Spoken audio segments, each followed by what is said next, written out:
Do you feel like thoughts of and behavior with food run your life and that you are at its mercy? Do you secretly dread social functions offering an abundance of food because you fear you can't control yourself?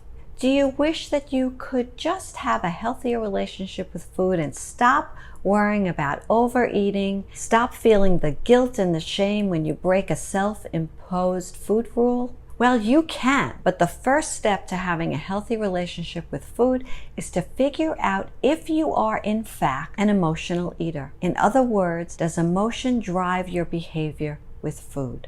Eating when you're not hungry, not stopping when you're comfortably full, for many is a way to just push emotions to the side or cope with uncomfortable feelings. Such behavior, in an effort to self-soothe, can become a habit that creates tremendous feelings of guilt and shame and wreaks havoc on your digestion, causes imbalances and possible infections inside your gut. You see, using food to numb, to avoid, or distract you from those uncomfortable feelings is an all too common behavior. We associate food with love. We interpret emotionally driven hunger and cravings as a need for food. Food can become a metaphor for the nourishment we seek outside of the kitchen.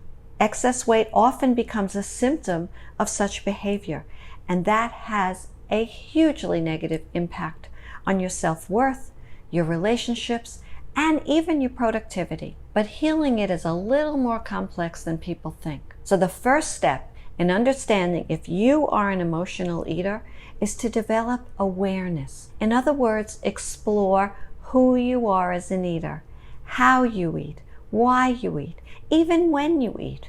Do you eat when you aren't hungry?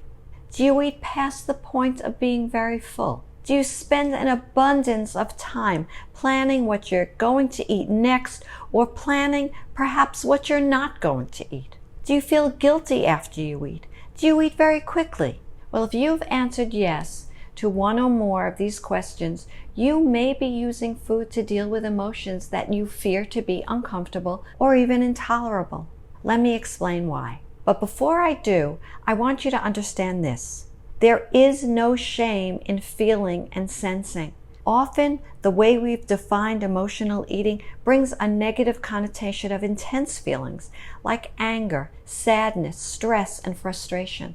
You're a human being, and as a human being, you're going to experience emotion, and part of life's experience is eating. So let's differentiate. Eating with emotion is different from eating in an effort not to feel emotion, and I'll have so much more on this in future videos. Eating when you aren't hungry is an obvious sign of emotional eating, and eating past the point of being comfortably full can be as well. This happens when you are more connected to the mind's messaging and belief system than the messages from your body. Planning your next meal after eating or feeling guilty after eating and deciding it's best to restrict can indicate that perhaps it's easier for you to think about food than other issues that are calling for your attention. Eating quickly creates an experience that becomes mindless and serves to numb any uncomfortable feeling you're choosing to avoid. Eating an excessive amount of food in a short amount of time can constitute binge eating, and I'll share more on the differences in future videos as well. I'm Mindy Gorman-Pletzer of the Freedom Promise.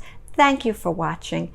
If you are interested in partnering with me or just learning more about emotional, stress, or compulsive overeating, click the link below to receive my free guide or schedule a free phone consult with me. And if you find this content helpful, let me know by liking this video and subscribing below.